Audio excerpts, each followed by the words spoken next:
बाळाला आपल्या gripe water देतायत का? मग हे जाणून घ्या. ग्राईप वॉटरमध्ये आधीच्या काळात आणि बाहेरच्या कंट्रीजमध्ये बऱ्याच वेळेला अल्कोहोलचं प्रमाण असायचं आणि जे 9% इतकं हाय असायचं. आताच्या मार्केटमध्ये जे इंडियन ब्रँड्स अवेलेबल आहेत त्यामध्ये अल्कोहोल तर नाहीये, पण त्यामध्ये सोडियम बायकार्बोनेट आणि दिल ऑइल असे हर्बल प्रिपरेशन्सचं मिक्सचर आहे. सोडियम बायकार्बोनेट ह्याचा कॉलिकमध्ये तसा काही प्रूव्हन रोल नाहीये, पण सोडियम बायकार्बोनेट आणि ग्राईप वॉटर ह्याचा सततचं प्राशन केल्यास, सतत आपल्या बाळाला दिल्यास त्यांनी मिल्क अल्कली नावाचा सिंड्रोमही होऊ शकतो. ते बाळासाठी घातक असू शकतं. त्याचबरोबर काही वेळेला आपल्याला सांगण्यात येतं की माझ्या बाळाने ग्राईप वॉटर घेतल्यानंतर तर खरंच शांत होतं, झोपतं.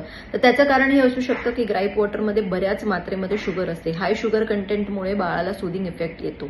पण एक जाणून घ्या, ग्राईप वॉटर देण्यापेक्षा बाळाला अंगावरचं दूध देऊन बाळ शांत होणं हे जास्त चांगलं असणार आहे. काहीही कोणाच्याही सांगण्यावरनं कुठलेही निर्णय घेत असाल तर नेहमी जाचून पडताळून आणि त्या गोष्टीचा उपयोग खरोखर आहे का ते जाणून मगच निर्णय घ्या.